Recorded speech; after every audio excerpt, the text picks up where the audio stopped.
You mentioned that you were all about commentating in games, and that kind of is what led you to being a caster in general. Is that what kind of spurred your passion for broadcasting in general? Yeah, I mean, this goes back to playing like Madden 97, back on the PS1. I'd play games and pretend I was doing commentary, all like the soccer games on the N64, which had very capable commentary. True, And but it wasn't you. yeah, the commentary for those games was here. Mine was at that time probably way down here. But no, it was just playing games like that. I mean, I would even commentate like if I was playing Mario or something, just almost like I was pretending to host a show or something. Just something to do and talk to myself, because we all got to have somebody who understands us, and in that case, the only person who really does is yours truly. So just a lot of stuff like that. And when my high school had a TV station, it's like, yeah, what the heck, why not? Awesome. So you went from commentating Madden and Mario and then going into broadcasting in high school. So for those who don't know the origin of Stax, before he had the name Stax, he used to go by, I don't know the exact number it was, but it was Sea Dogs Fan. So Yeah. Tell us a little bit about the origins of that name. Did that start with how you did high school like commentary? Was it afterwards? How did that all come about? So that started because we have a double A baseball team up here called the Portland Sea Dogs. And I had signed up on a local sports forum with the name Sea Dogs Fan and was surprised as all heck to see that nobody else had taken that name. And I'm like, oh, well, why not? I'll just go with it.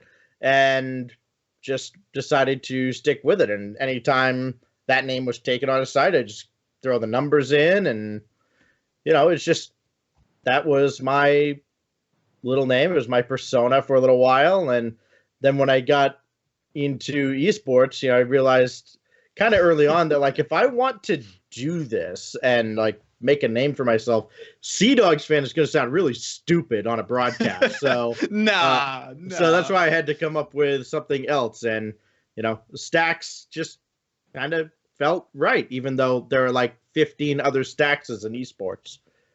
I mean, true, but none of them are the Stax that is a caster for the Rival series who's been doing announcing for multiple different sports up in Maine. How did all that announcing start? Was it just with the broadcasting for high school? Did you just do some like radio work there, or what was kind of like the steps you took to get to announcing in general?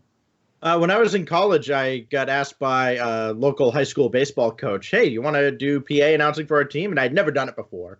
So I initially told him no and got him in touch with a friend of mine that did do those games. And then, after a few months, I sent him a message again, like, hey, remember that message you sent about announcing? Like, do you still need somebody? And he's like, yeah. Been waiting for you to actually grow up and say yes. And I'm like, okay, fine, I'll do it. And so I ended up doing it. It started with taking like a portable radio and putting a CD in and just hooking that up to the sound system and playing that. And then over time evolved and got some music programs and all that. And it kind of turned into almost like a DJ at games. And it just kind of snowballed from there. One gig led to another. You know the right person. They hook you up with another gig. You meet the right person there. And then it ended up at UMaine. Awesome. So how did you kind of hone those skills? And especially for announcing, it's a lot different than esports commentary. Yeah. Yeah, it's very different because, you're not doing play-by-play when you're doing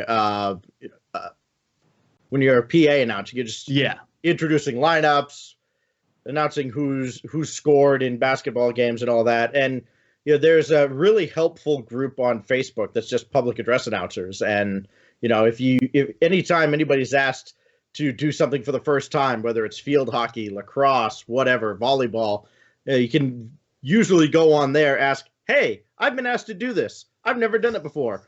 What do I do? And like 20 people come in like, oh yeah, I do this, this, and this for D1 schools. Like, you just announced that, you announced this other thing, and don't worry, you're probably going to get lineups 5 minutes before if it's volleyball, and good luck. You're like, okay, cool. So it was a lot of that. Sometimes you post a clip and you get some peer review and just stuff like that. And it's a lot better than posting something on Reddit and asking them for advice. Gotcha. So do you prefer kind of the method of feedback that you have for PA announcing compared to esports commentary? Actually, no. I actually really prefer the method of feedback we have for esports commentary, because usually it goes through Gilly over at Psyonix. And since they've brought her on, I think everybody would go to bat for her and just say it's been outstanding.